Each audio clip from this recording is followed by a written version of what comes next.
Bawa kwartawab. Bawa kwartawab.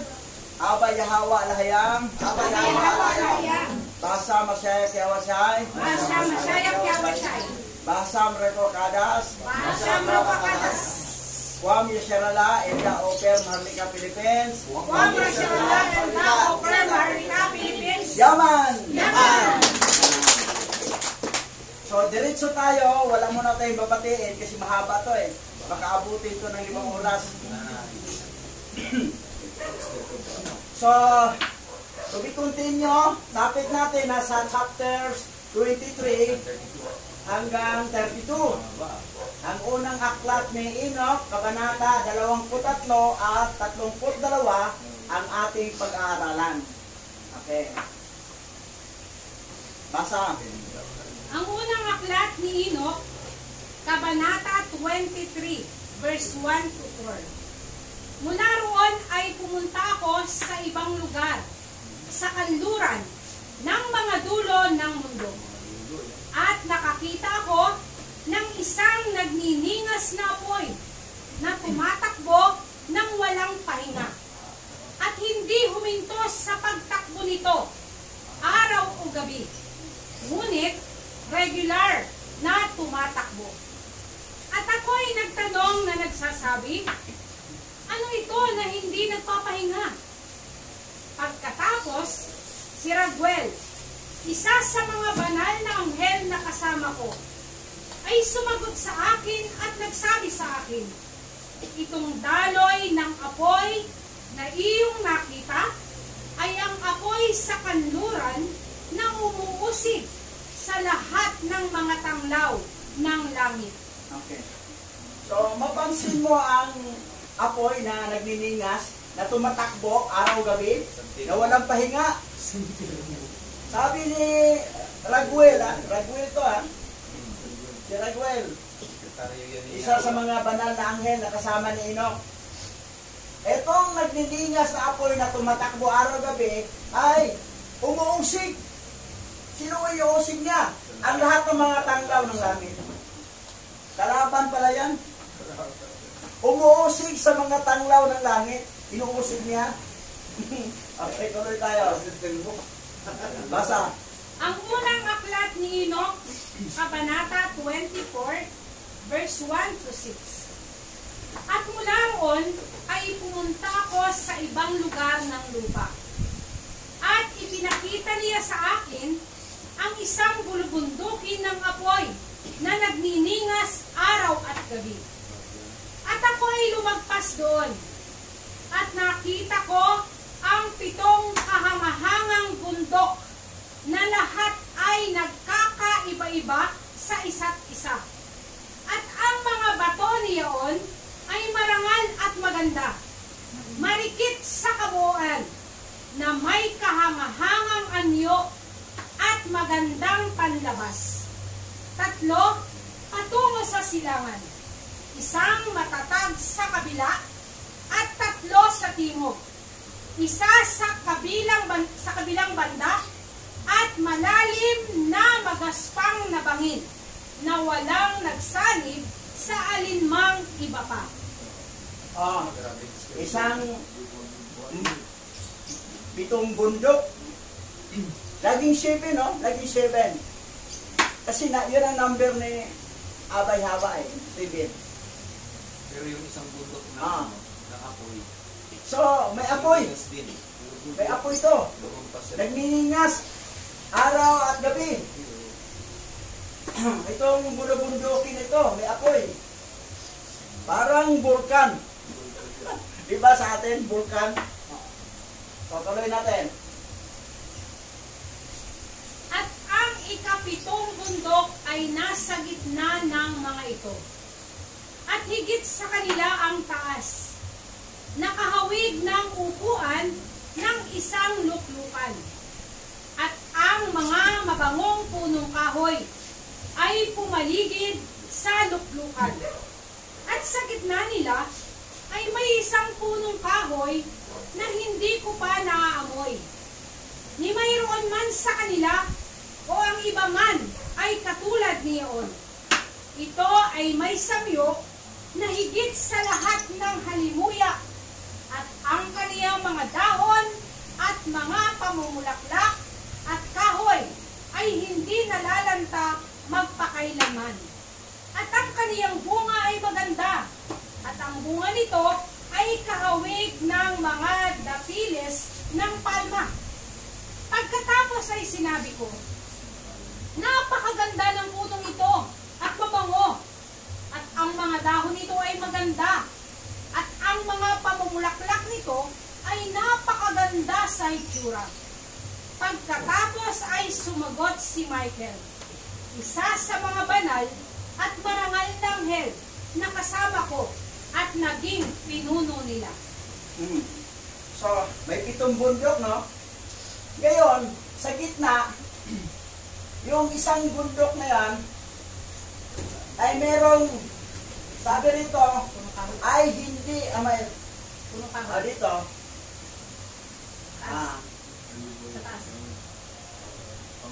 lahat ng halimuyak at ang kanyang mga dahon at mga pamumulaklak at kahoy ay hindi malalanta magpakailanman.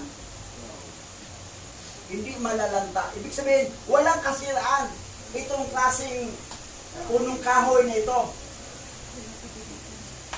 So, ang kanyang bunga ay maganda. At ang bunga nito ay kahawig.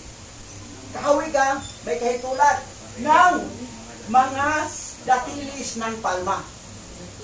Ano ibig sabihin itong palma? Ito yung tree of life na nakita niya, yung tree of life. Ang hitsura niya ay katulad ng datilis. So, nagtanong siya kay Michael. Ito ang sagot ni Michael, tuloy. The first book of Enoch, chapter 24, verse 4. At sa gitna nila ay may isang punong kahoy na hindi ko pa naaamoy. Ni sino man sa kanila, niyang iba man ay katulad niyon. Ito ay may halimuyak na higit sa lahat ng halimuyak, at ang kaniyang mga dahon at mga pamumulaklak at kahoy ay hindi nalalanta magpakailanman. At ang kaniyang bunga ay maganda, at ang bunga nito ay kahawig ng mga datiles ng palma. Inuulit ko ang chapter 24 verse 4 para maliinan natin na ito ay the symbols of the tree of life. Yan ay kahawig ng puno ng buhay. Ano yan? Etong datilis ng palma. Sa English ay deeds of a palm. Deeds of a palm. Yun ay ang tree of life. Pero ang deeds of a palm, hindi yan tree of life. Kahawig lang siya. Resembles. In other words, resemblance. Kahawig. Ngayon, ayan. Deeds of palm, no? Ayan. Ganyan ang hitsura ng tree of life. Katulad ng deeds of palm o datilis. Mamabilis sa isim to pala eh. Yan o. Maganda sa health to eh, sa benefits. Pero hindi ito ang tree of life ha. Kahawig lang siya. Resemblance lang sa tree of life. Ayan. Let's fruits. Ayan, di ba? Ganda. Ganyan pala. Ganda, no? Ayan, ginamit ko. Yung Nagtanong din siya ng parang ganyan. These varieties of this. Yeah. Kahawig sa palma. Kahawig ng ang deeds of palm. Yung mabuti. Kahawig dito ang tree of life. Pero hindi ito ang tree of life. Kahawig lang. Kahawig. Ngayon, ang sagot ni Michael, basa. Ang unang aklat ni Enoch, Kabanata 25, verse 1 to 7. At sinabi niya sa akin, Enoch, bakit mo ako tinatanong tungkol sa halimuyak ng puno? At bakit gusto mong malalaman ang katotohanan? Pagkatapos ay sinagot ko siya na nagsasabing, gusto kong malaman ang lahat, ngunit lalo na ang tungkol sa punong ito. At sumagot siya na nagsasabi, itong mataas na bundok na iyong nakita, na ang taluktok ay gaya ng trono ng alahayam, ay ang kanyang trono, kung saan uupo ang banal na dakila, ang Yahawa ng kaluwalhatian, ang walang hanggang hari, kapag siya ay bumaba upang bisitahin ang lupa ng may kabutihan. Doon sa pitong bundok may isang mataas sa gitna na parang mukhang trono. Yun pala, trono talaga ni Yahweh kapag bumaba siya sa lupa upang bisitahin ang lupa ng may kabutihan. Yan. Yan ang sagot ni Michael sa tanong ni Enoch. Dahil sabi niya, Enoch, bakit gusto mo malaman? Siyempre, naman din ako naman, magtatanong talaga. Sila kalamin. Ngayon, sunod, basa. At tungkol sa mabahong punong ito, ay walang sinumang mortal ang pinahihintulutang hawakan ito hanggang sa dakilang paghatol. Kapag siya ay maghihiganti sa lahat at dalhin ang lahat ng kanyang katuparan magpakailanman, ibibigay ito sa matuwid at banal. Ang bunga nito ay magiging pagkain sa mga hinirang. Ito ay ililipat sa dakong banal, sa templo ni Yahweh, ang walang hanggang hari. Yan ang tree of knowledge, tree of life. Binanggit. Walang mortal na makakain. Walang mortal. Makahawak. Makahawak. Kahit hawakan lang. Ang tungkol sa mabagong punong ito ay walang sinumang mortal. Tayo, katulad tayo, mortal tayo, mamamatay tayo. Ang pinahintulutang hawakan ito hanggang sa dakilang paghatol, pagdating ng last judgment day.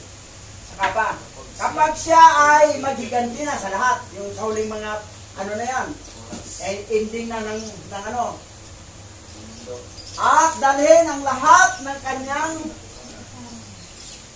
katuparan magpakailanman, ibibigay ito sa mga matuwi at banal. Ang bunga nito ay maging pagkain ng mga hinirang tayo. Pagkain tayo. At ito ay lilipat sa dakong banal na templo ni Yahweh na walang hanggang hari. So, yan, nasa third heaven na yan, lilipat na sa third heaven. Galing yan dito sa bansang Elda. Elda, Oper, Marlica, Philippines. That's why na sa prayer natin, sa opening prayer, Kwam Yasharara, Elda, Oper, Marlica, Philippines. Kasi yung panahon, Elda pa to. Wala talaga, kasi wala ganong tao, wala pa si Oper, dito na nakamping dito, si Habila at si Shiva. Elda pa ang pangalan. So dito nakalagay. At tamang-tama si Enoch, kasama namang anghel, si Enoch ang tunay na Superman. Kasi lumilipad siya kasama ng mga anghel Nalampasan niya ang mga Kasama ng mga anghel, sila si Raguel, Rafael, Michael, Gabriel, Oriel, kasama niya. Habang nag-change ang glorified body ang katawan niya, hindi na earthly body. Kasi makalipad na si Enoch, nakita niya. Ngayon, yung nakita ang tree of life, katulad ng datilis. Ang tsura. Hindi pa po nakakain dyan pero may mabili tayo sa ICM. Bibili tayo. Pero hindi naman tree of life yan, pero katulad ng kahawig. Resemblance of the tree of life. Ngayon, tuloy tayo. Basa. Kung magkagayoy sila'y mga gagalak na may kagalakan at sa dakong banal ay papasok sila. At ang bango nito ay nasa kanilang mga buto at mabubuhay sila ng mahabang buhay sa lupa. Gaya ng pamumuhay ng iyong mga ninuno. At sa kanilang mga araw ay hindi magkakaroon ng kalungkutan o salot o paghihirap o kapahamakan. Pagkatapos, kung marinig, ay pinupuri ko ang alahayam ng kanyang kaluwalhatian na walang hanggang hari, na naghanda ng gayong mga bagay para sa mabubuti, at nilalang ang mga ito at nangako na ibibigay sa kanila. Nagpupurisa na si Enoch kay Abba Yahweh. Kasi itong tinutukoy na dito, ito na yung time sa New Heaven, New Earth, and New Jerusalem. Dito na. Kakain na tayo doon, haba ng buhay natin doon, wala nang kalungkutan, masaya na. At nagpupuri si Enoch sa ating sa Al-Hayam. Yung pagsabi na Kal Halal Abba Yahweh Al-Hayam, Kal kasi creation. All, ang Kal, all. Halal, praise. Purihin. All, sa English kasi, all glory and honor always belong to Abba Yahweh Al-Hayam. Kal Halal Abba Yahweh. Yan ang laging may pupuri ka. Kal Halal Abba Yahweh Al-Hayam. Yan. So yan ang pupuri siya kasi pero mo, pinakita na yung future na mangyayari at makakain na tayo sa pagkain na yan na the tree of life. Ngayon, tuloy tayo. Ang unang aklat ni Enoch, Kabanata 26, verse 1 to 6. At mula roon ay pumunta ako sa gitna ng lupa, at nakita ko ang isang pinagpalang lugar kung saan may mga puno na may mga sanga na nananatili at namumukadkad ng isang pinutol na puno. At doon ay nakita ko ang isang banal na bundok. At sa ilalim ng bundok sa silangan ay may isang batis, at ito ay umaagos patungo sa timog. Saan bundok? Bundok sa may silangan. Kita ha? Bundok. Okay. Tuloy. At nakita ko sa dakong silanganan ang isa pang bundok na mas mataas kaysa rito. At sa pagitan nila ay isang malalim at makipot na bangin. Doon din umaagos ang isang batis sa ilalim ng bundok. At sa kanluran niyaon ay may isa pang bundok na mas mababa kaysa sa una at maliit na taas, at isang bangin na malalim at tuyo sa pagitan nila. At isa pang malalim at tuyong bangin ang nasa dulo ng tatlong bundok.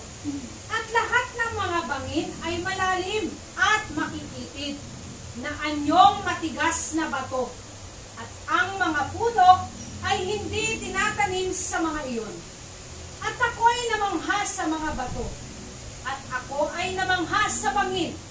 Oo, ako ay labis na namangha. Pero ha, ang mga puno ay hindi itinanim. Ang mga iyon. Mayroon talagang puno na hindi itinanim ni Hawa. Hindi siya nagtanim. Sumipo lang doon.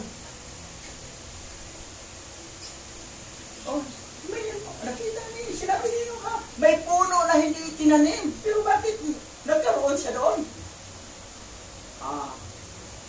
Pero pinayagan lang ni Abba Yahweh, ano natin yan? Tuloy. Tuloy.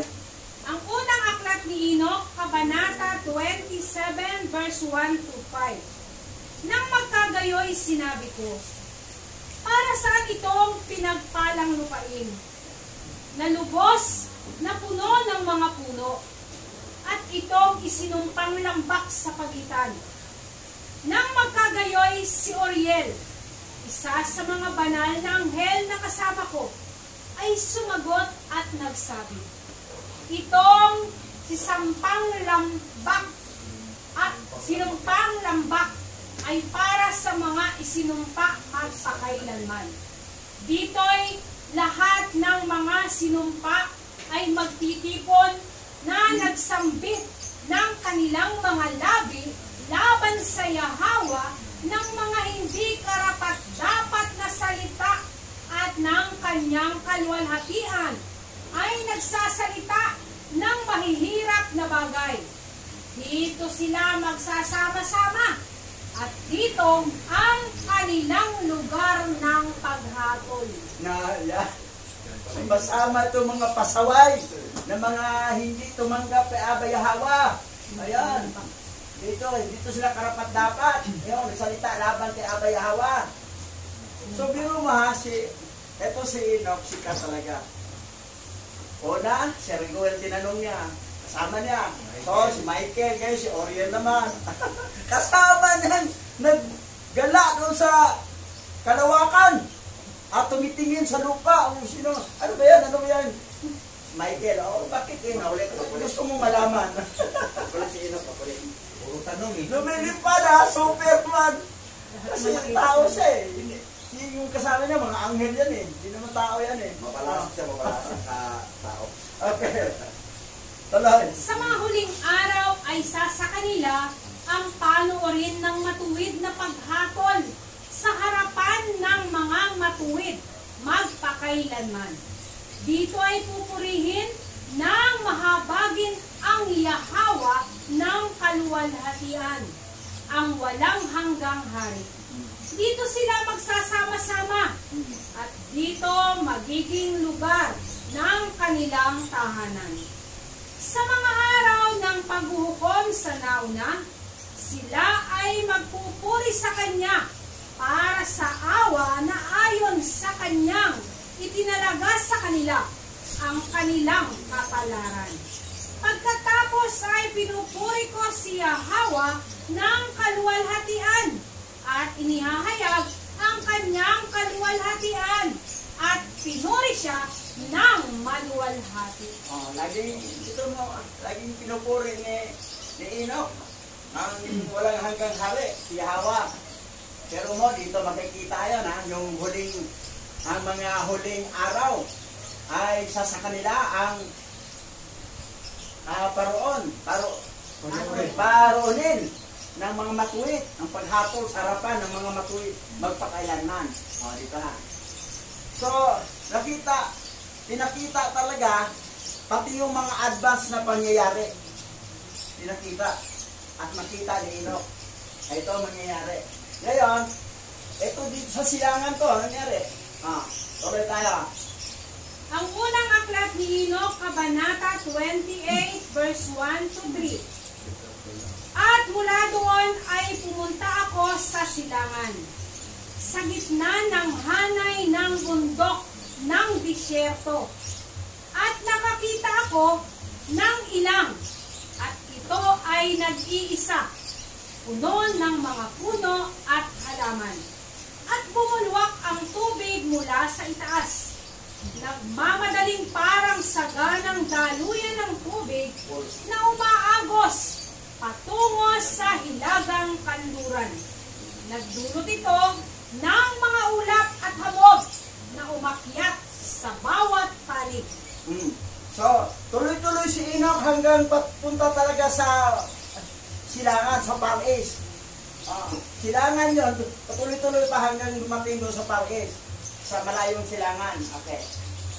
Tuloy. Ang unang aklat ni Enoch, Kabanata 29, verse 1 to 2. At mula doon ay pumunta ako sa ibang lugar sa disyerto at lumapit sa silangan ng bulubunduking ito. At doon nakakita ako ng mga mabangong punong humihinga ng halimuyak ng kamangyan at mira. At ang mga puno ay katulad din ng puno ng almendras. So, dalawang chapter lang, dalawang verse na sa chapter 29. Tuloy. Ang unang aklat ni Enoch, Kabanata 30, verse 1 to 3. At sa kabila ng mga ito, ako'y naparoon sa malayo sa silangan. At nakakita ako ng ibang dako, isang libis na puno ng tubig. At doon ay may isang puno, ang kulay ng mga mabahong puno, tulad ng mastik. At sa gilid ng mga lambak na iyon, ay nakita ko ang mabangong kanela. At sa kabila nito, ay nagpatuloy ako sa silangan. Patuloy sa silangan. Alright. Ang unang aklat ni Enoch, Kabanata 31, verse 1 to 3. At nakita ko ang ibang mga bundok. At sa gitna ng mga ito, ay may mga kakahuyan ng mga puno. At doon ay umaagos mula sa kanila ang nektar na tinatawag na sarara at galbanum. At sa kabila ng mga bundok na ito, ay nakita ko ang isa pang bundok sa silangan ng mga dulo ng lupa na kinaroroonan ng mga puno ng aloy. At ang lahat ng punong kahoy ay puno ng istakte na parang mga puno ng almendro. At kapag sinunog ito ng isa, ito ay mas matamis kaysa sa anumang mabangong amoy. So talagang i-describe ni Enoch ang lahat ng klaseng mga puno na nandoon na daanan niya. Habang kasama niya kasama niya mga anghel, mga high-ranking angel to, mga kasama sa 7 archangel ni Yahweh yun eh. Si Michael, Oriel, Rafael, Raguel, so kasama niya. Ngayon, eto na. Chapter 31 ha. Puntahan natin ang isang aklat na Enoch na kay Richard Lorenz. No? Ang unang aklat ni Enoch ni Richard Lorenz sa London, 1883 ginawa. Chapter 31. Pero yung kay Charles, chapter 32. Late siya ng isang chapter to. Pero basahin natin ha. Basa. Pagkatapos ng mga bagay na ito, pinagmasdan ko ang mga pasukan sa ilaga. Sa itaas ng mga bundok, nakita ko ang 7 bundok na puno ng purong nardo, mabangong puno, kanela at peperos. Mula roon ay dumaan ako sa itaas ng mga taluktok ng mga bundok na iyon hanggang sa may kalayuan sa silangan at tumawid sa dagat ng Eretraim. At nang ako ay umabante sa malayo, dumaan ako sa itaas ng anghel na si Satel at nakarating sa halamanan ng katuwiran. Sa hardin na ito ay nakita ko, bukod sa iba pang mga puno, ang ilan ay marami at malaki at umunlad doon. Now, nakarating sa Garden of Eden ha, sa hardin na ito, alamanan ng katuwiran. Garden of Eden yan. Okay. Tuloy. Ang kanilang halimuyak ay kaaya-aya at makapangyarihan. At ang kanilang anyo ay kapwa iba-iba at matikas. Ang puno ng kaalaman ay naroon din, na kung ang sinuman ay kumain nito, siya ay pinagkalooban ng dakilang karunungan. Ito ay tulad ng isang uri ng puno ng sampalok na namumunga na parang mga ubas na napakasarap. At ang halimuyak nito ay umabot sa isang malayong distansya ay napabulalas ako. Kay ganda ng punong ito at kay ganda ng itsura nito. Nang magkagayoy, sumagot si banal na Rafael, isang anghel na kasama ko, at nagsabi, ito ang puno ng kaalaman na kinain ng iyong sinaunang ama at ng iyong matandang ina na nauna sa iyo at nagtatamo ng kaalaman. Ang kanilang mga mata ay nabuksan at nalalaman ang kanilang sarili na hubad ay pinalayas mula sa hardin. The tree of knowledge, good and evil, ha? Okay. I-describe ito ni Richard Lawrence. Hindi Richard Mahinay, ha? Yan, Walang grapes din pala. Anong klaseng puno to, ha? Tingnan natin, ha? Parang Sa kanyang grapes din pala, binanggit, parang grapes din pala. sa kanyang binanggit ito, kasi matatranslate ito yung Tagalog, eh. Oo. Nasa maintindihan natin lubos. Kaya sa English, medyo sinabi rito, ha? At ito ay tulad ng isang uri ng puno ng sampalok. Ang puno niya ay tulad ng sampalok. Paano maging yanto? Hindi wala. Hindi talaga. Sampalok eh. Puno ng sampalok, tulad ng puno ng sampalok. Sa isang malayong distansya, ito pa. Namumunga. Sir, ay Ayun sa taas. mapag... Sa taas ko. Paano? Ano pa? Sampalok sa amin parang yan. Namumunga na parang Na namumunga na parang mga ubas. Ang bunga niya ay parang mga ubas. Ang puno, sampalok. Katulad ng sampalok, ha? Katulad ng sampalok. Ang bunga ay katulad ng ubas. Ito, ha? Napakasarap. Ang halimuyak, yan. Ito na yung pinakapunto. Ngayon,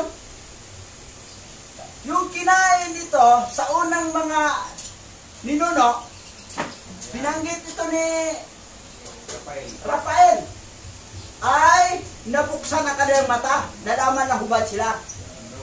At ikaroon ng kaalaman. At pinalayas sila mula sa atin. Layas! Ang ating unang magulang na palayas. Tandaan mo, ha, parang sampalok ang puno, tapos ang bunga niya ay ubas. Tulad ng ubas. Okay. Dito tayo sa kay Charles tayo. Ang unang aklat ni Enoch, ni R.H. Charles, 1917. Ito ay itinuring na canonical ng Ethiopian Orthodox Iwahido Church. Yan, sa Ethiopia. Ito yung ginagamit talaga natin. Sinigit ko lang yung kay Lawrence para magkaroon ng comparison, para matiyak natin na ano ba talaga itong the tree of knowledge, good and evil. Kasi ang tree of life, katulad lang siya, kahawig lang siya ng datilis. Pero hindi datilis, katulad lang. Pero itong the tree of knowledge, good and evil, ito naman, basa. Kabanata 32, verse 1 to 6.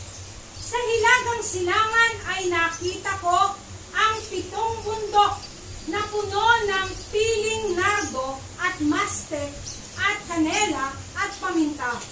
At mula roon ay tumawid ako sa mga taluktok ng lahat ng mga bundok na ito sa malayong silangan ng lupa at dumaan sa itaas ng bundok ng Eretraim at lumayo mula rito at tumawid sa anghel na si Zotel.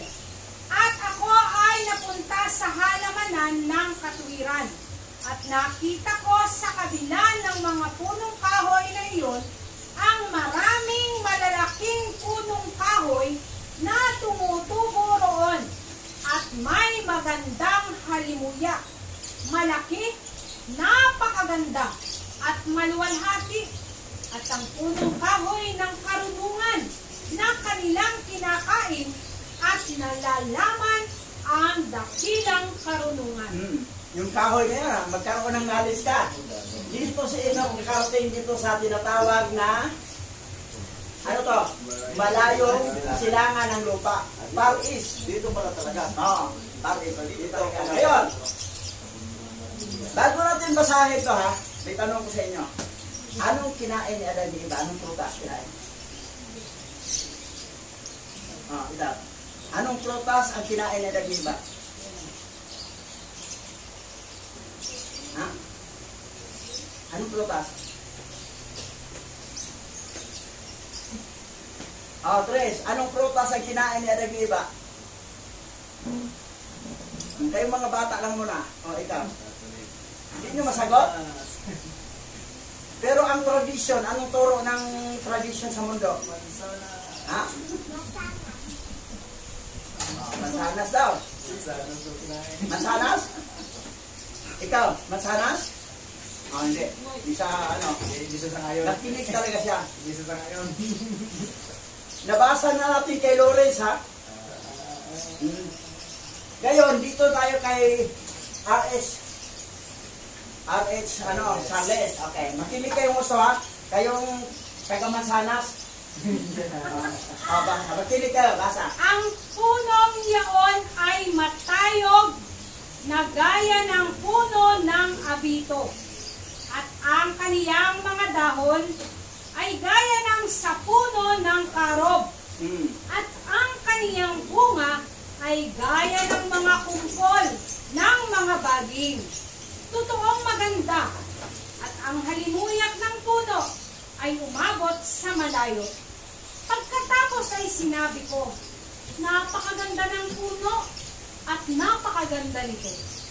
Nang magkagayoy sumagot sa akin si Rafael, na banal na anghel na kasama ko. At nagsabi, ito ang puno ng karunungan na kinain ng iyong ama na matanda sa kaniyang unang mga taon at ng iyong matandang ina na nanguna sa iyo. At sila'y may karunungan at nabuksan ng kanilang mga mata at nalaman nilang sila'y hubad at sila ay pinalayas sa hardin. Pinalayas sa hardin sa nagsiba, ha? Anong klaseng puno ang bunga ang kinain nila? Ito?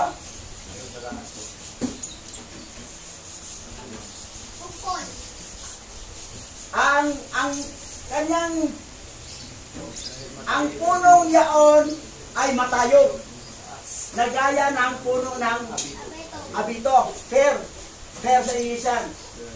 At ang kanyang dahon lang pala, ay gaya ng puno ng karog.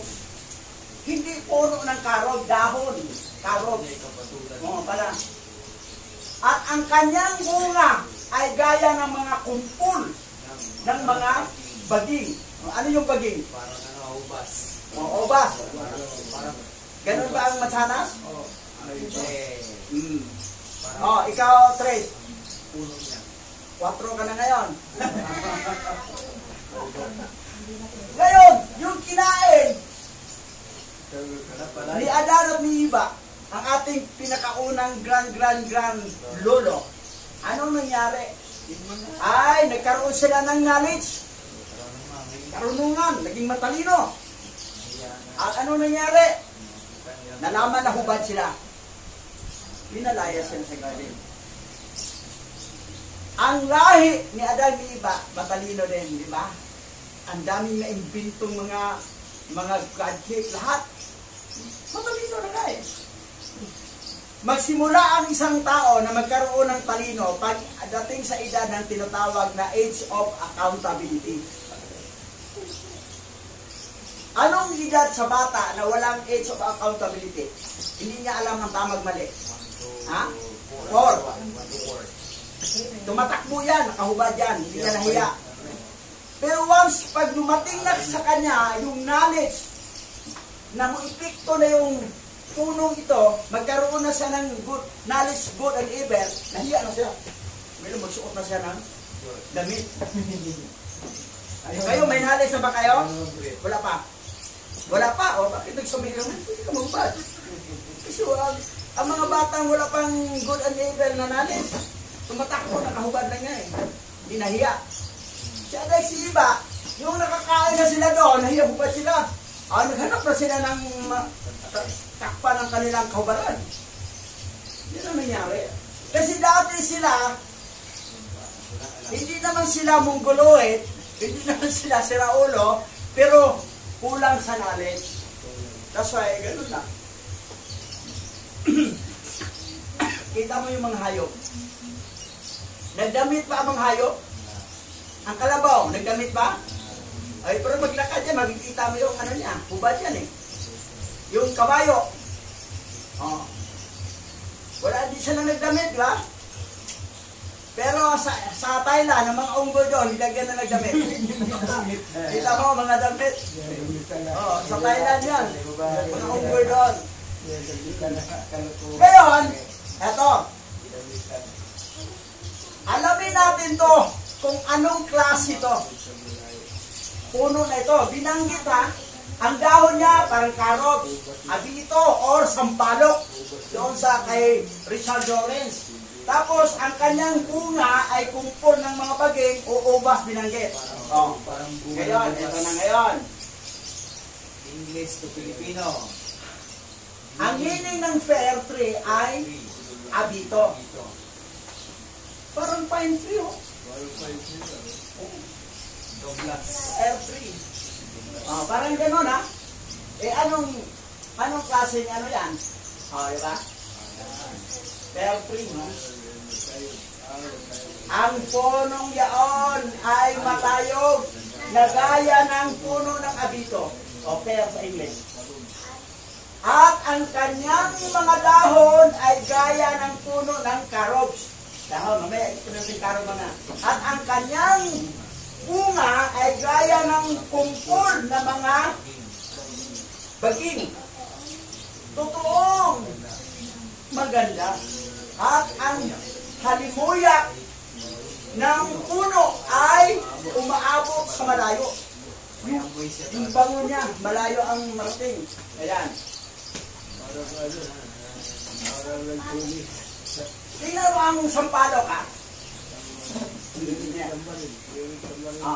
Ito yung sampalok, ha? Oh? Sampalok. Dito ay matulad ng isang uri ng puno ng sampalok. Kay Lawrence to, ha? Na nagbubunga ng parang mga ubas. Yung bunga niya. Yung ubas. Baging, kumpul ng baging, pareho na. Pero tingnan mo, ha? Ito yung sampalok, ha? Dito katulad yung the tree of knowledge of the level. Lanzones. Tingnan mo, itong puno ng lanzones. Parang pareho, di ba? Ngayon, dito tayo sa duhat. Native, Philippines native tree. Pilipinas talaga to. Tingnan mo ang duhat. Ay parang sampalok din, parang infertile, oh. Duhat, the return of Philippines native tree. Ito yung origin talaga sa Pilipinas. Kasi ang lanzones, Malaysia originally. Ito, Philippines native tree. Hindi naman sa Malaysia ang garden native. Hindi naman Malaysia ang Elda, di ba? Ang Elda, dito lang ito Philippines. Oh. Ngayon, carob tree. Ito yung carob. Dahon. O, kasi sabi lang, katulad ng, ngayon. Yan, di ba? Ang kanyang mga dahon ay gaya ng puno ng carob. Dahon, ha, hindi talaga yung puno. Itong tsura ng, ngayon, tingnan natin, ha. Ang duhat, tingnan mo ang kanyang dahon. Kapareho. Ang lanzones, mahaba. O, lanzones yan. Iba. Iba, konti. Tingnan mo ang karo, ang duhat lips, o. Parang karo. So, mas doon sa duhat o sa lumboy. Lumboy, duhat Tagalog, sa Bisaya, lumboy. Java sa English yan, eh. Yung kulay ng bunga niya, Ngayon, ilaw pa green din. grapes, vines. Ito yung katulad daw dito na ubas na kumpol ng baging. Diba? Sabi rito, like a cluster of vines. Ayan. Tingnan mo ang lanzones. Ayan. Hindi green, hindi violet. Yan ang lanzones. Yellow yan eh. Ngayon. Ito yung duhat. pala ito. Akala ko ba, lumboy. Oh. So, ang lumboy at saka yung grapes, ubas, kapareho, mas sila ang mas close i-compare sa lansones. Parang grapes. Ano yan? Parang grapes. Tingnan mo ha. Dura niya. Pag nandito, Duhat to. Tingnan mo. Talaga. Duhat. parang duhat. Parang Nagkukumpon na parang Siyang ano eh, grapes. ubas. Ubas na grapes. Na baging. Yan. Mas ito ang kawit. Yan. Ito ang duhat naman. Lansones. Tingnan mo. Lansones. Kaya nandito Ah. yun. Yung grapes, yung ubas, eto. Di ba? Sabi ito. Meron ding ubas na violet na Oo. violet eh. Gayon. Tingnan mo.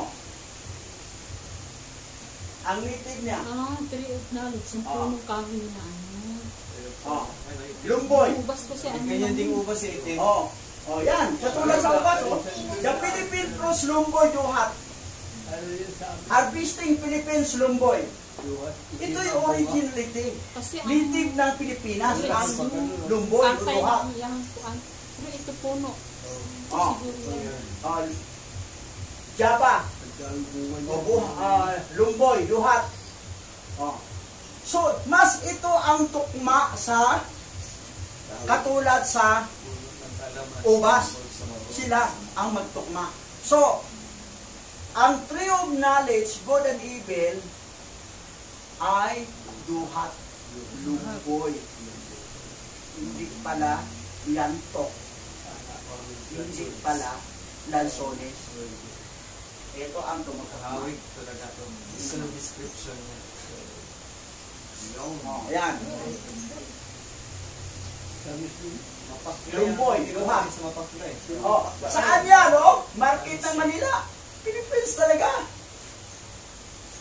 Pero may pula rin ba, no? Marami sa Alanganin pagkakilan pag yan. hinog yan. Ha? Alanganin hinog po yan. Gano'n? Pag hinog na, Violet na. ay violet na. Pag hilaw sa Ngayon, green, nga ba yung parang grapes. Ito, basa. Samael. Sino si Samael? Sa Enoch chapter 1, sa Enoch 1, siya ay isa sa mga tagamasid na bumaba sa lupa upang makipagtipan sa mga babaeng tao. Bagamat hindi siya ang kanilang pinuno. Ito ay si Semyasa. Sa Greek Apocalypse of Baruch, siya ang nangingibabaw ng masamang figura. Itinanim ni Samael ang puno ng kaalaman. Pagkatapos siya ay pinalayas at isinumpa ng alahayam. Sinong nagtanim sa the tree of knowledge ko na label? Si Samael. Diba, binanggit doon na mayroong mga puno na hindi tinanim ni Yahweh na sumisibo lang. Eto, nagtanim. Dahil minsan kasi sa Bible School, nung mga itong professor kasi wala rin alam hindi rin ang pag-refer dito. So, huwag nang guluhin yan. Sabi ng mga estudyante, paano yan, sir? Bakit naglagay pa ang ating creator ng tree of knowledge yun ng Abel na kung saan natukso tuloy siya sa iba, nakain yun, yun ang sanhi nga nagkasala siya. Kung wala yun doon, sana sila magkasala. So, parang may kasalanan din ang creator eh. Naglagay siya ng puno doon. Dahil, para matukso. Sabi namang sana, pagsubok yan, binagyan siya ng pagsubok. Para ganun ba? Mali. Yun pala, hindi tinanim ni Yahweh yun. Ito ang nagtanim si Samael. Ang sama-sama talaga niya. Ang sama-sama. Sa Tagalog, ang sama-sama mo. Kaya Samael. Isa sa Samael. tagapasig. Pagkatapos na ayan, natapos niyang tinanim ang puno ng kalaman, katapos siya ay pinalayas at sinumpa ng alayam yun. Kaya pala sumama siya. Naging ko niya yung ulo niya eh. Samael. Oo, yan. Search mo Ito sa yung sura ni YouTube. Samael yung hindi pa sa sinumpa. Ayan. Anim ang pakpak niya. Oo, sirapin mo, Samael. Grabe, no? Almadel. Ano yung pakpak? Almadel. Yan si Samael. Anim na pakpak. Ang bilis sumipad yan. Anim na pakpak. Anim na pakpak. Siya ang tatay ni Asmodio. Nanay si Lilith. Basta na. Dito, kalaman. Basta. Sino ang asawa ni Samael? Si Lilith. Si Lilith ay nilikha kasama si Adan. Sa orihinal na nilikha ng iniwan ni Lilith si Adan ay naging demonyo. Pagkatapos ay naging asawa niya si Samael at nanganganak sila ng mga demonyo. 100 araw-araw. Kabilang ang isang demonyong ang sword of Samael o ng Asmodio. Ito yung demonyong Asmodio na yan, na anak ni Lilith at ni Samael na pumasok sa kay Sarah. Na nag-asawa si Sarah. Patay lagi ang asawa. Pero ang katapat nito, Parang nagpapabalo, no? si Rafael. Si Rafael, ano? Wala, di niya mapatay si ano, yung anak ni Tupit. Si ano yun? Si, Ayaw nga. ang tatay ni Tupit si ano? Si Tobias. Tobias. Yan ang nangyari. Biro mo ha. Bakit hindi ito pinasok ang Book of Enoch sa Bible? Para maging ignorante tayo, para yung lalo ng kabataan, oy, wag kayo mansanas pala ang the tree of knowledge yun na level. Ngayon, ang tanong, kayo, Tabatsoy, magkilig ka. Ano ba ang tree of knowledge yun na level? Mansanas? Ikaw, 4. 5. Mansanas? Hindi na. Ano? Ha? Duhat. Duhat. Duhat. Di ba? Alam na ito yan, Bijan Ray. Duhat. Lumboy sa tuwa. Sa Duhat, sa Bisaya kasi lumboy. Java sa English. Native talaga ng Pilipinas yan. Sipugaw na na. Sipugaw, sinsaka. Sa ino. Pero wala nang effect kasi may knowledge na tayong ang una lang makatikim doon. Yun. Pero pag kumain na tayo, wala na. Gusto kang maging matalino? Lumboy. Iba na ngayon, pag gusto kang matalino, ano? Mali. Mali na. Okay. Tuloy tayo. Basa. The first book of Enoch, chapter 32, verse 2. At mula roon ay tumawid ako sa mga taluktok ng lahat ng mga bundok na ito, sa malayong silangan ng lupa, at dumaan sa itaas ng dagat ng Erythrae, at lumayo mula rito, at tumawid sa anghel na si Soter. Malayong silangan. Ano sa English to? Far East. Far east of the earth. Malayong silangan ng lupa. Sa English, far east of the earth. Saan yan? 5. Saan yan? Ikaw, ano? Realin, saan yan? Ang pare. Ito. Basa. Ito. The Far East countries are Bangladesh, Bhutan, Brunei, Cambodia, China, East Timor, India, Indonesia, Japan, Korea, Laos, Macau, Malaysia, Mongolia, Myanmar, Nepal, Philippines, Singapore, Sri Lanka, Taiwan, and Vietnam. Pero, posible ba ito ang maging Garden of Eden? Ito, nag-claim din ito. Kasi Paris, ito mga nasa Paris, lahat ng mga bansa. Pero ito kasama ang Pilipinas. Basa tayo dito. Isaiah chapter 24 verse 15. Kaya't luwalhatiin ninyo ang Yahwa sa silanganan. Sa makatuwid bagay ang pangalan ni Yahweh ng alahayam ng Israel sa mga pulo ng dagat. Ang Pares ay merong pulo ng dagat. Pero ito mga Pares, walang pulo ng dagat. Ito lang ang merong tinatawag na pulo ng dagat. Ang Philippines na Pares. Mga pulo. Mga pulo ng dagat. Ngayon,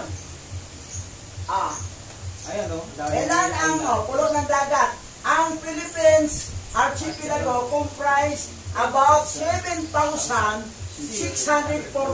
islands Grabe dami. clustered into the three major island group, Luzon, Visayas, and the Mindanao.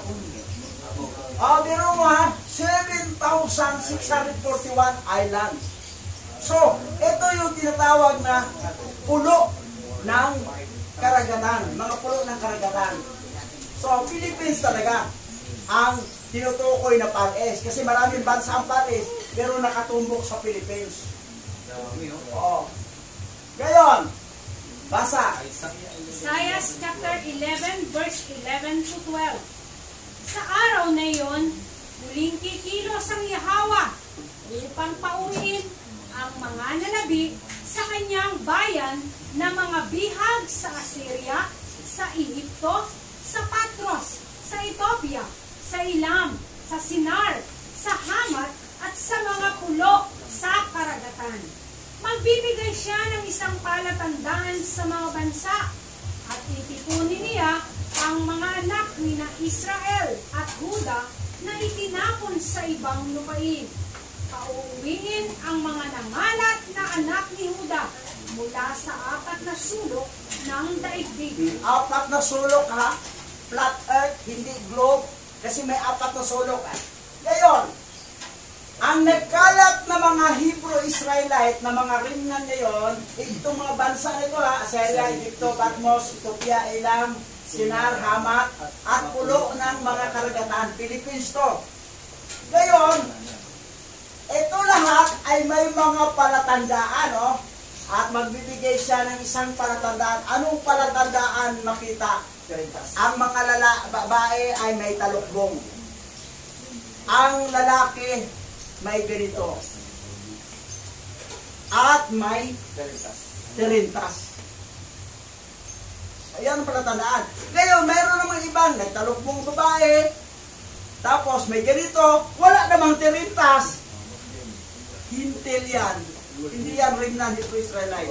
Hintil. Patunayan ko na kayong nag-assume na akala nyo Hebrew kayo, hintil kayo, hindi kayo Hebrew. Hanggat hindi ninyo maglagay ng palatandaan ng terintas. Ito. Kalawi. May mga nag-assume na Hebrew Israelite sila, rimnan. Hindi naman sila naglagay ng terintas. Paano kayo maging Hebrew Israelite? Na ito yung binabanggit. Ito yan ha. Nagbibigay siya ng isang palatandaan. Yung palatandaan ito, number 1, itong terintas. Hanggat hindi kayo naglalagay ng terintas, hindi kayo rin ng Hebrew Israelite. Dahil dito sa Pares, sa pulo ng karagatan, may nagpupuri din. Hindi sila Hebrew Israelite, makahintil sila. Yan ang hintil. Yan. Basa. Gawa chapter 3 verse 21. Ito ay dapat tanggapin sa langit hanggang sa mga panahon na ang lahat ay maisasauli na sinabi ni Alahayam sa pamamagitan ng kanyang mga banal na propeta mula sa simula ng mundo. Isa sa mga palatandaan sa terintas at sa may dito, mga babae may talukbong, ang lalaki magtalukbong lang pag Libi ka, tribe of Libi. Hanggat hindi ka tribe of Libi, hindi ka dapat magtalukbong. Ginagaya niyong Islam. Ang lalaki sa Islam, nagtalukbong sila. Hindi na yan, Hebrew sila eh. Hintil din yan eh. Pero elite na hintil. Ngayon, ang palatandaan dito, mabalik na po ang tunay na pangalan ni Abba Yahweh. Yung mula sa simula sa mundo. ang gagamitin, may propita siyang gagamitin na magsalita. Magturo sa tunay na pangalan. Ngayon, basa. Anong wika ang sinasalita ni Adan at Eva? Middle Age. Sinasabi ng tradisyon na exegesis ng mga Hudyo, gaya ng Medras, na nagsalita si Adam ng wika ng Hebreo dahil ang mga pangalang ibinigay niya kay Eva, Esya at Shaba ay may katuturan lamang sa Hebrew. So dito sa Ilja, ang salita niya ng iba, Hebrew. Hindi baybayin. Yung nagdala ng baybayin dito, si Oper na ang nagdala ng baybayin. Pero si Oper hindi Hebrew. Katunayan ko na hindi Hebrew si Oper. Ang akala ng iba, Hebrew tayo, mag-Operian tayo. Hindi. Aralin, aral pa mo. Ang salita ni Adan iba, Hebrew. Ngayon, basa. Jubileo chapter 12 verse 25 to 27. At si Yahweh Lahayam ay nagsabi, ibuka ang kanyang bibig at ang kanyang mga tainga, upang siya ay makarinig at makapagsalita sa pamamagitan ng kanyang bibig, sa pamamagitan ng wikang ipinahayag, ang sagradong wikang Hebreo, na ang kaalaman ay nawala mula sa pagbagsak ng Babel. Si Heber lamang ang nagpapanatili ng kaalaman sa Hebreo dahil hindi siya nakilahok sa pagtatayo ng tore, dahil hindi na ito umiral sa mga labi ng lahat ng mga anak ng tao mula sa araw ng pagbagsak ng Babel. Ngayon, anong salita ang nag-iisang wika mula kay Adan at iba hanggang sa panahon na naitayo ang Tower of Babel? Anong salita, isang wika na yun? Ano? Hebrew. Hebrew. Hindi modern Hebrew ha, yung ancient Hebrew. Ngayon, yung nagkaroon na ng maraming wika, sinong tao ang nanatili sa original na Hebrew, na salita na Hebrew? Ha? Si Heber lang. Mayroon pa bang iba maliban kay Heber? Wala na. Si Heber lang. Isang. Sinong kasunod sa kanya nga nagsalita ng Hebrew? Sino ang kasunod sa kanya? Abraham. Diba? At si Yahweh Lahayam ay nagsabi, ibuka ang kanyang bibig at ang kanyang mga tainga upang siya ay makarinig at makapagsalita sa pamagitan ng kanyang bibig, sa pamagitan ng wika na ihayag na sagradong wika ng Hebreo, na ang kalaman ay nawala mula sa pagbagsak ng Babel. Mula kay Heber, si Heber lamang ang nagpapanatili sa kalaman ng Hebreo dahil hindi siya nakilahok sa pagtayo ng tore. Dahil hindi na ito umiiral sa mga labi ng lahat ng mga anak ng tao mula sa araw ng pagbagsak ng Babel. Si Heber lamang, yung anak niya, si Joktan at saka si Pilit, ibang ligwahe, si Heber lang ang Hebrew.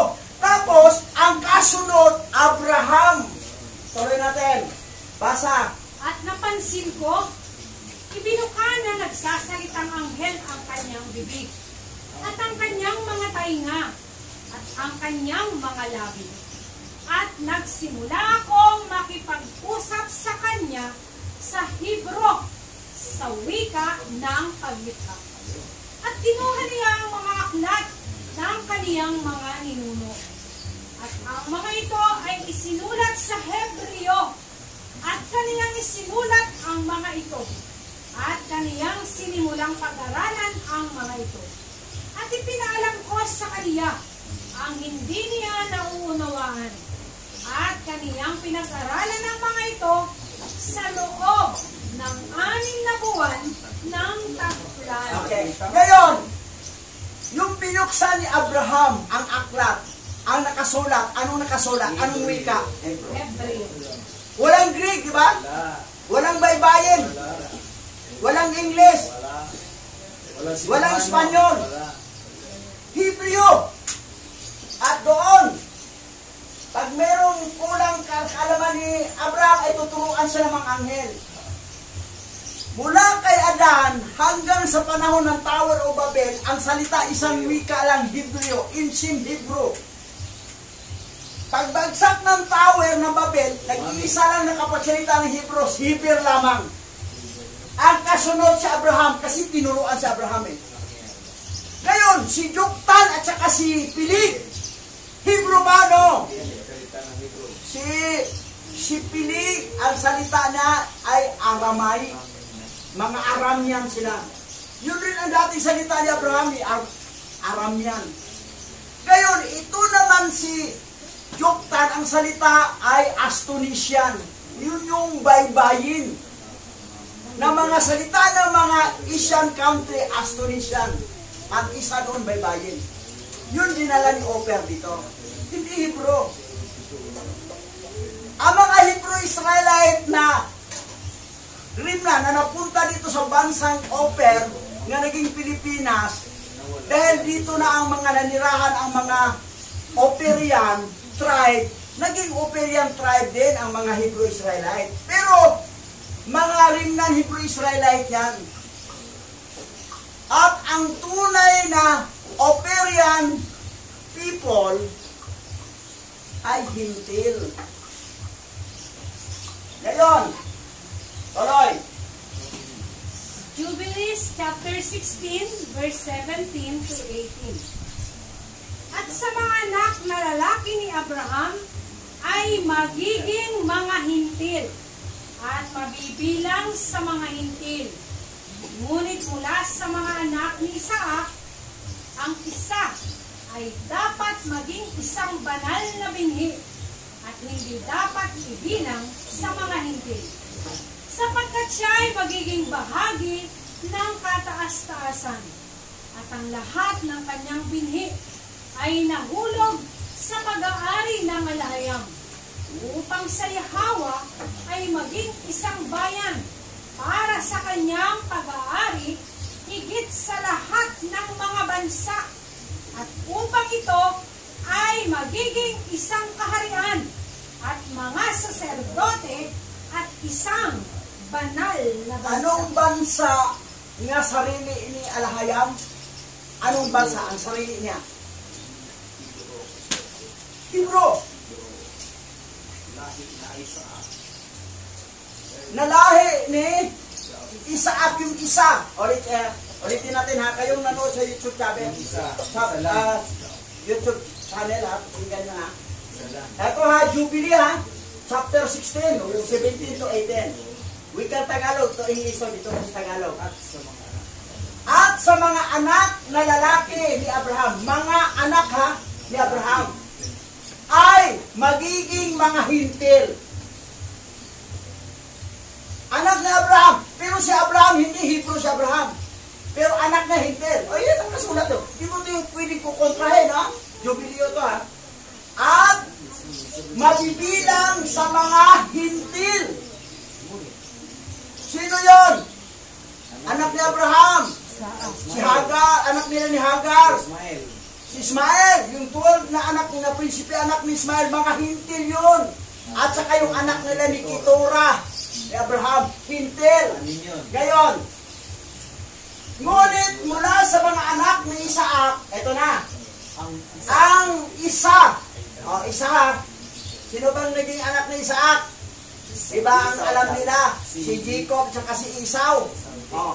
Pero isa lang ay dapat maging isang banal na binhi at hindi dapat ibilang sa mga hintil. Hindi mabibilang sa hintil ang isa sa mga anak ni Isaac. Sino yun? Si Jacob.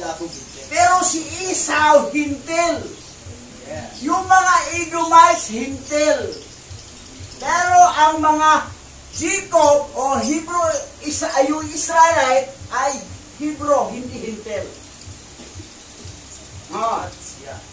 sapagkat siya ay magiging bahagi ng kataas-taasan. Sino tinutukoy doon? Yung isa sa anak ni Isaac, yung si Jacob, si Israel. At ang lahat ng kanyang binhi, yung the 12 tribe, ay mahulog sa pag-aari ng alahayam upang kanyang pag-aari upang sa Yahawa upang sa Yahawa ay maging isang bayan. Sino ang bayan ni Yahawa? ang bahay ni Jacob. Hebrew Israel, the 12 tribe. Para sa kanyang pag-aari higit sa lahat ng mga bansa. Lahat ng mga bansa, mga hintil na. Only, hindi hintil Hebrew, yung the 12 tribe of Israel.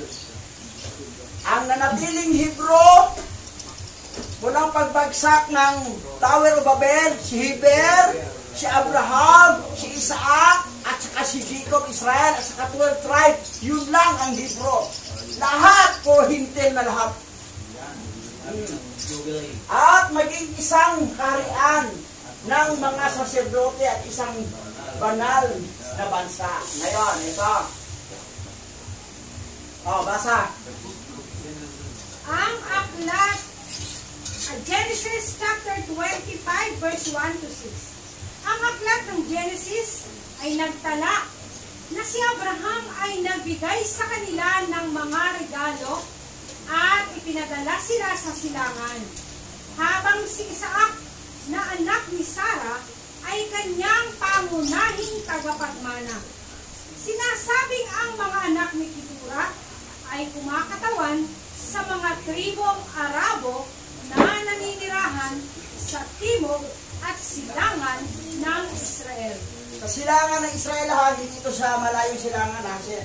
Pero ang tawag dito sa mga anak ni Abraham at Keturah, pati na yung kay Hagar, ay tawag nila ay tribong Arabo.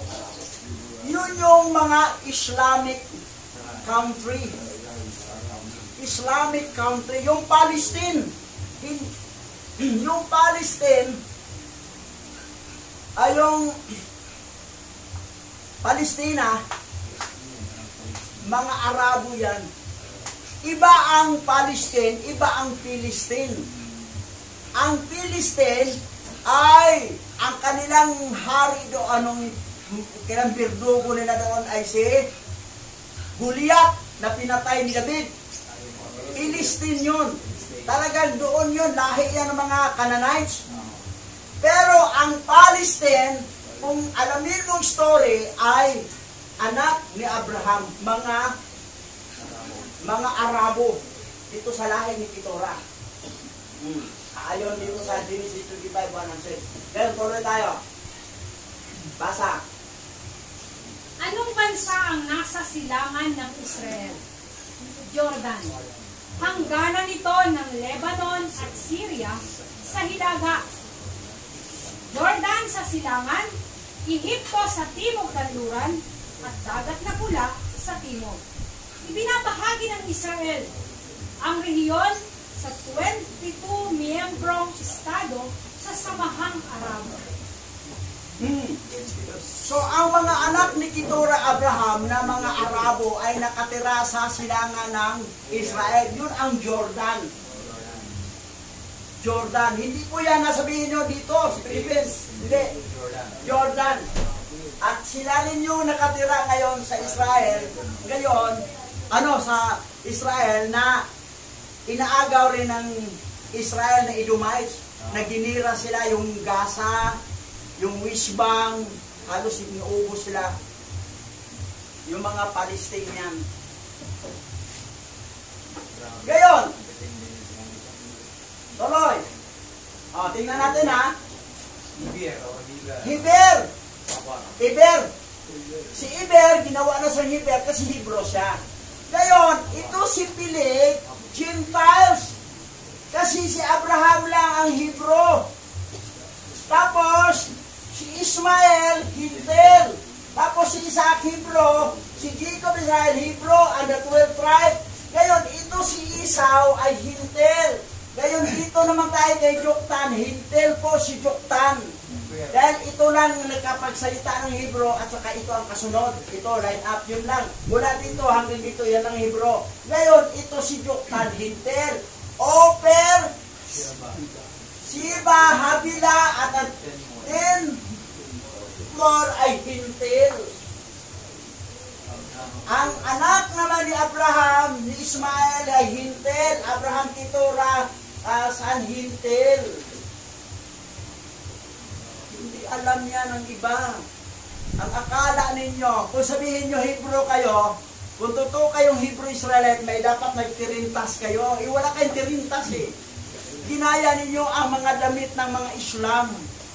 Nagpurong kayo dito, nagpahaba kayo doon, walang tirintas, ay Hintil kayo, hindi kayo Hebrew.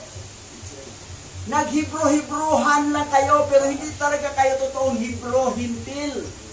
Kasi dito sa silangan, may mga Hintil nagtuturo na sa tunay na pangalan. Kayo yun. Ayan. I-prove natin, ha? Basa. Jeremiah chapter 31 verse 10. Narinig ng mga Hintil ang salita ng Yahweh at kanilang sinabi sa mga pulo mula sa malayo. At kanilang sinabi mula sa Israel, tipunin nila tayo at ingatan sila na parang mga pastor ng kanilang kawan. Diba?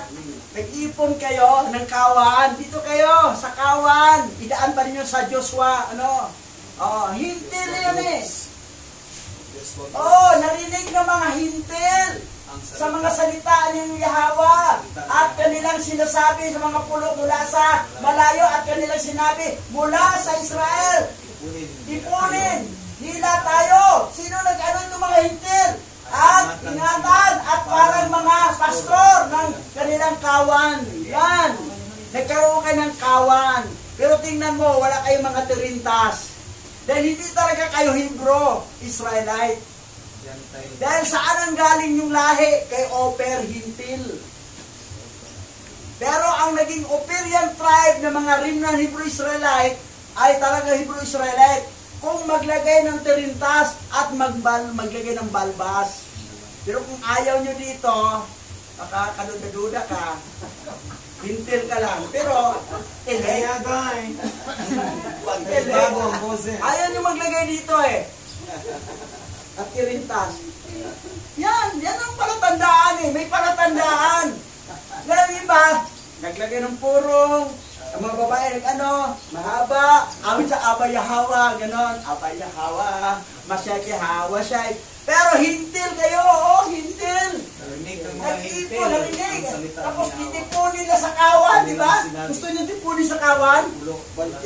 Sabihin na, bakit wala kayo sa aming kawan? Mga hintil kayo eh.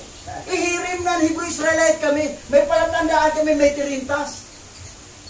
Meron rin ganito kayo. Ang problema nyo, walang tirintas. Ang iba naman, nagtirintas, wala naman dito. Kadududa din. Kasi makati kasi, kaisin yung kate. Kasi yan ang utos eh. Ito pa, basa. Bahala na magmaot.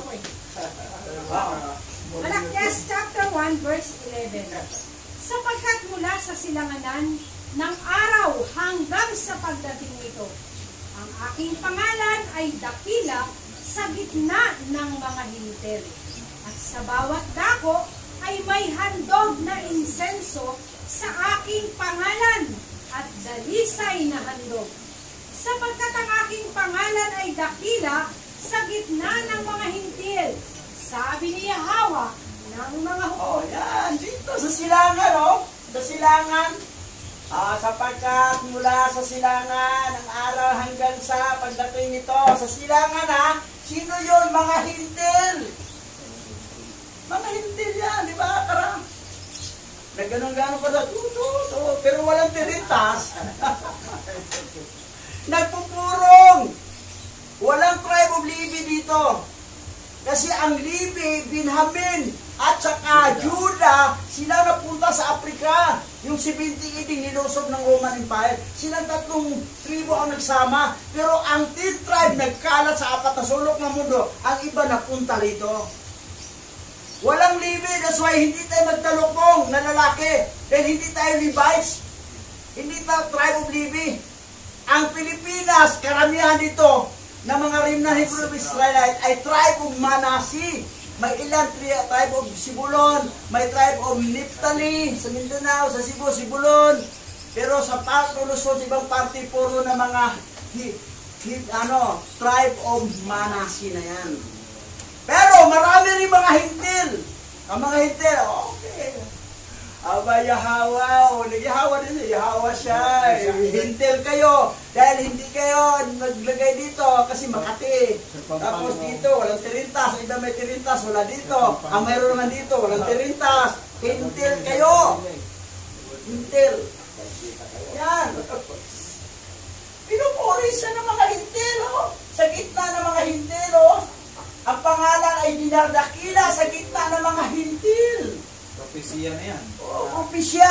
That's why ang Pilipinas, maraming nagpuri sa tunay. Pero wala namang problema, hintil. Mga elite naman kayo eh. Ligtas yan. Sa langit kayo. Pero hindi kayo kabilang doon sa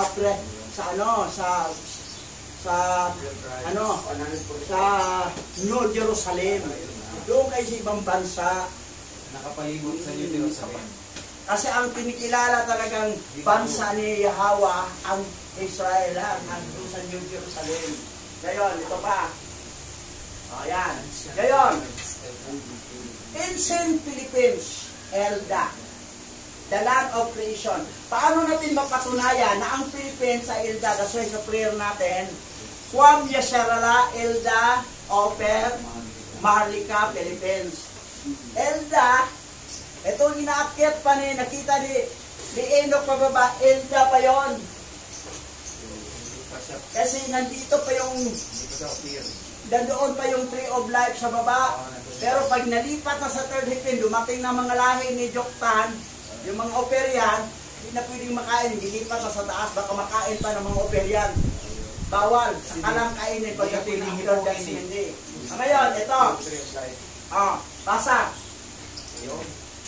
Jubilees chapter 3, verse 32. At noong bagong buwan ng ika-4 na buwan, si Adan at ang kanyang asawa ay umalis sa halamanan ng Eden.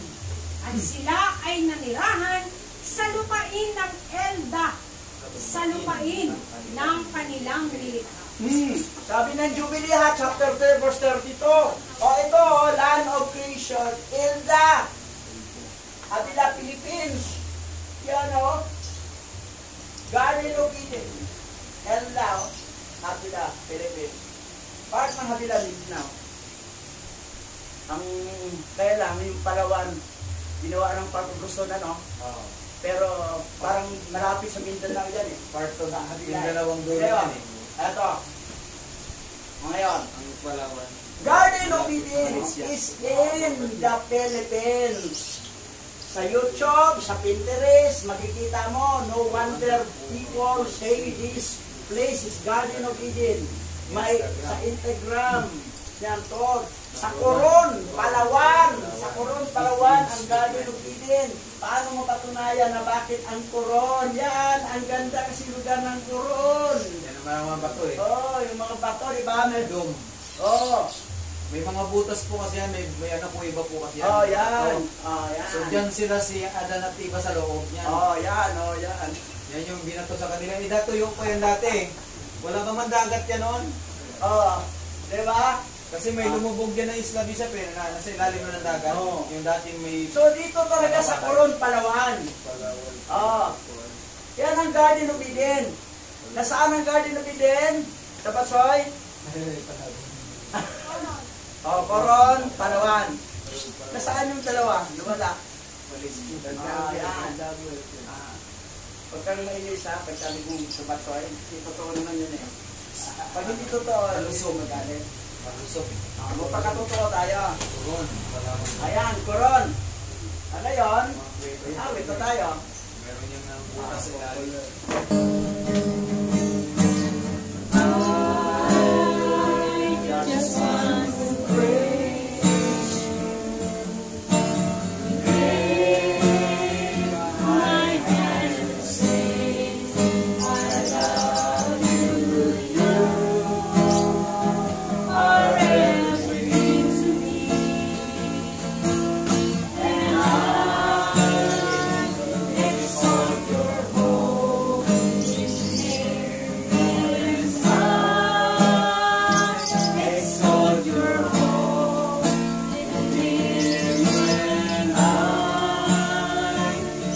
One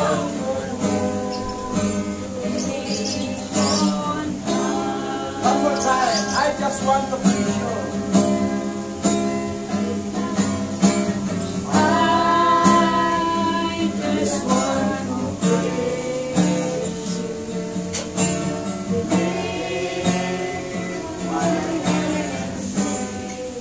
I love you. You are everything to me, and I exalt your holy name. I exalt your holy name. And I exalt your holy name on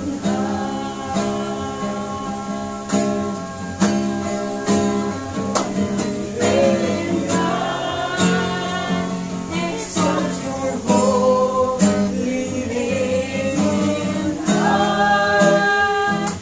exalt your holy name. I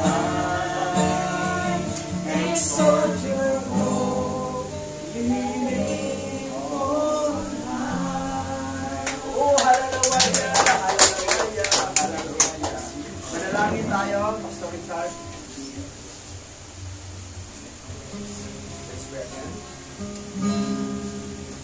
You are great, O aming alahayam, O may Yahawa. Ikaw lamang ang nag-iisang alahayam na aming kinikilala sa lugar nito ng aming bansa. Mula sa mga labi ng mga hintel na ang papuri at pagdakila sa iyong dakilang nag-iisang pangalan. At muli, ito ay maibalik sa mga tunay mong pinili, ang mga remnant ni Jacob. O Yahawa, na aming dakilang hari, nag-iisang kataas-taasan, ang banal at dakila sa kaluwalhatian. Ang pagsamba sa iyo lamang, ang pagpaparangal ay sa iyo lamang. Ikaw lamang ang aming pinararangalan, O Yahawa, sa buhay ng mga remnant na nagkalat sa apat na sulok ng daigdig. Wala po kaming tigil sa paghingi sa iyo na muling makilala kanila at muli nilang maisip ang nag-iisang banal at dakilang mong pangalan sa pamamagitan ng banal na raw kang alas. O aming Yahawa, aming pong hinihingi ang iyong mabilisang pagdating sa panahon na ito, na umaharap kami sa iba't ibang klase ng kahirapan. Ngunit hindi ang kalooban namin ang masunod, kundi ang itinakdamong araw at panahon ng paghatol sa paglimutan. Ang nais po namin ay manatili sa kalusugan ng bawat remnant, kasama kami na nangangaral ng iyong mga salita. Ang pagpapala sa pamamagitan ng biyaya namin kailangan sa araw-araw. O Yahawa, alam kong marami sa daigdig na ito ang mayayaman. Higit sa lahat, ang mga bagay na iyong ibinigay sa lupa, ang pinagpala mong kayamanan na pagpupunan ng lahat ng pangangailangan ng lahat ng iyong mga remnant.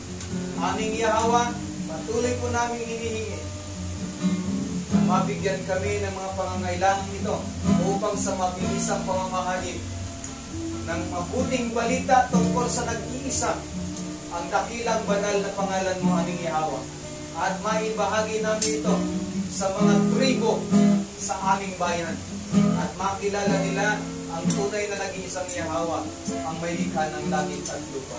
O Yahawa, maraming salamat sa iyong pagdinig, salamat sa iyong pagtugon, pinupuri ka namin, at salamat sa pagpuno po ng aming pangangailangan. Luwalhati at pagsamba ay nararapat sa iyo lamang sa pangalan ni Masayang Yahawasyay.